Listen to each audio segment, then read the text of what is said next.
조갑제 TV 시청자 여러분 안녕하십니까? 2022년 12월 18일 오후 4시입니다. 오늘 자정에 벌어지는 카타르 월드컵 결승전 아르헨티나와 프랑스와 아르헨티나 시합은 아마 10억 명 이상의 세계인이 보게 될 것입니다. 여러 스포츠 경기가 있지만은 한 시합이 가장 많은 사람들을 이끌게 되는 것은 역시 월드컵 결승전입니다. 미국에서 프로 풋볼 결승전을 슈퍼볼이라고 합니다. 슈퍼볼 경기는 주로 미국에서 약 1억 명이 봅니다. 그러나 2018년 월드컵 결승전 프랑스와 크로아티아 시합은 약 12억 명이 봤습니다. 12억 명. 그리고 2018년 월드컵 전체를 본 사람은 약 32억 명이었다고 합니다. 역시 축구입니다. 그런데 오늘 자정에 벌어지는 이 월드컵 결승전은 드라마를 예비하고 있습니다. 흔히 메시와 음바페의 대결이라고 하지만은 사실은 메시의 월드컵 마지막 경기, 즉 마지막 댄스로 역사에 기록될 것입니다. 동시에 이 시합은 메시와 그의 조국인 아르헨티나 사이의 오랜 애정 관계에도 마침표를 찍게 될 겁니다. 이기든 지든 메시는 아르헨티나 사람들 마음속에 에비타나 마라도나처럼 영원한 전설로 남게 될 것입니다.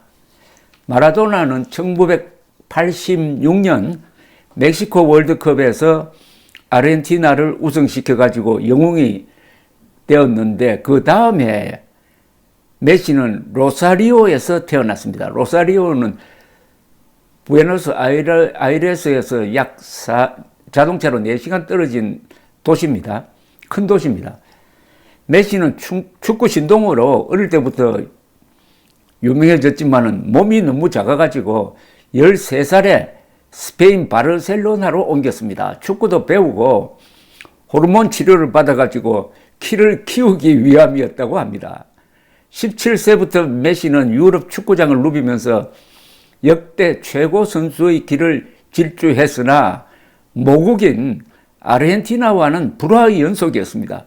이건 메시의 책임이 아닙니다. 아르헨티나 사람들의 독특한 열정적 성격과 유럽화되어 가지고 차분해진 메시는 뭐가 서로 맞지를 않았어요. 유럽에서 메시가 영원한 아르헨티나의 우상 마라도나와 비교되는 것도 아르헨티나 사람들은 참을 수가 없었습니다. 이 마라도나와 메시는 성격상 이 비유가 어떨지 모르겠는데 삼성그룹 창업자 이병철 선생과 현대그룹 창업자 정주영처럼 아주 대조적인 천재였습니다. 마라도나는 토종 아르헨티나 기질로서 기상천외의 플레이를 하고 자유분방한 사생활로 늘 언론의 주목을 받았지만 메시는 독일 사람처럼 냉철하고 정확한 모범생이었습니다. 탱고 쿠데타로 상징되는 남미적 정열의 나라 아르헨티나 사람들로부터는 메시적 인간형이 호감을 얻기 어렵습니다. 메시는 바르셀로나 팀에서 뛰면서 최고 선수상을 7번이나 받으면서 유럽 축구를 정복했지만은 월드컵 등에 나오면은 아르헨티나 국가대표팀으로서는 실망을 많이 남겼습니다. 아르헨티나는 월드컵 2회 우승국입니다. 우승 5회 브라질, 4회 이탈리아, 독일, 2회 프랑스, 아르헨티나, 우루과이, 1회 스페인, 잉글랜드. 그러니까 월드컵 지금 22회인데 21회를 이 8나라가 그 우승을 갈라먹었다는 이야기입니다. 메시의 아르헨티나는 2014년 브라질 월드컵에서 결승에 진출했습니다. 그런데 독일에 졌습니다. 준우승을 했습니다.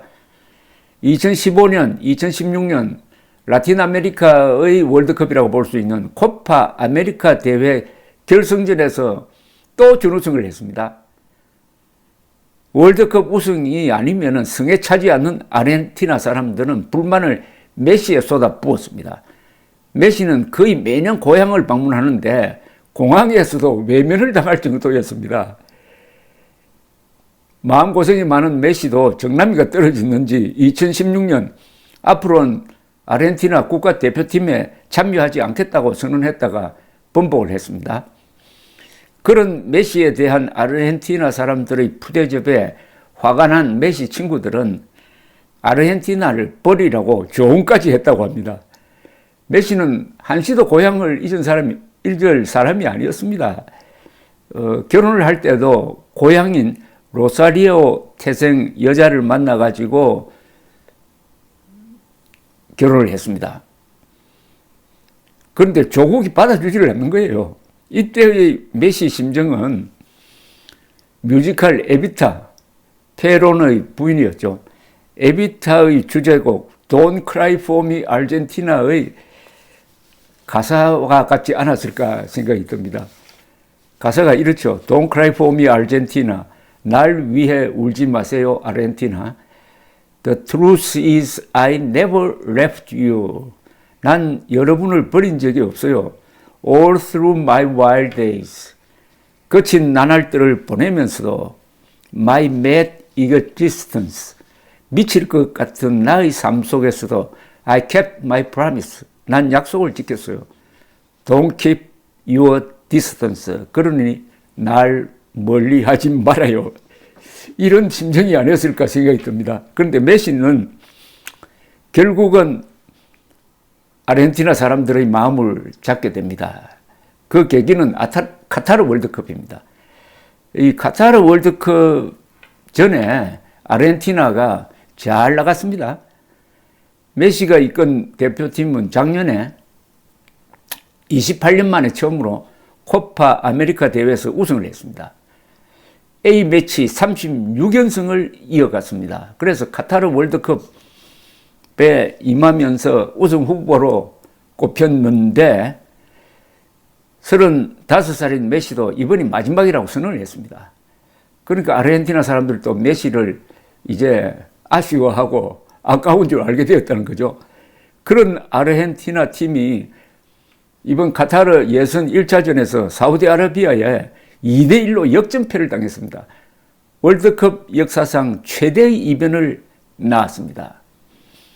그런데 이 시합이 오히려 전화위복이 되었습니다. 메시와 팀을 도왔습니다. 위기감을 느낀 팀은 메시를 중심으로 단결해가지고 기사회생해서 드디어 결승전에 진출했습니다. 준준 결승전에서 네덜란드에 역전패 당할 뻔한 팀을 구한 이도 메시였습니다. 특히 승부차기 첫 번째 키크로 나와가지고 성공시킨 것이 결정적이었습니다. 이 시합에서 메시는 네덜란드 선수와 말다툼을 벌였는데 뭘 봐 바보야 라고 말하는 장면이 녹화되어서 중계되기도 했습니다. 그런데 이 말이 아르헨티나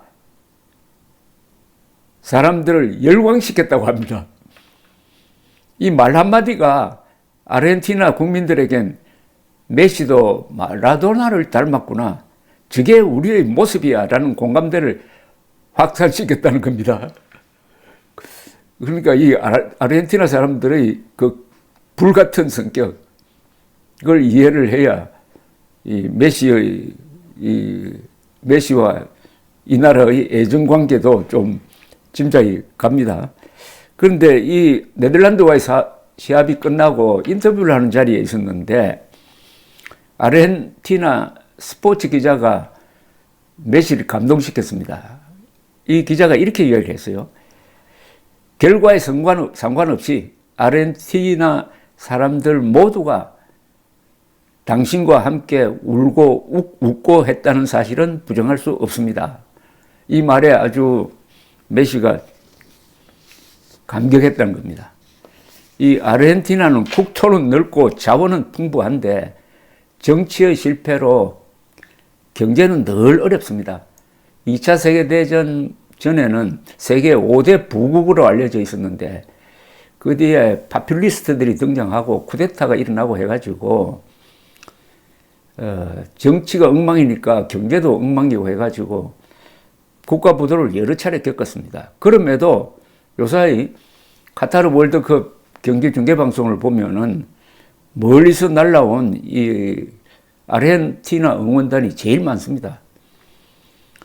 이들은 승패에 관계없이 오늘을 메시가 아르헨티나 사람들의 가슴 속에 영원한 전설로 남는 날로 만들 것입니다.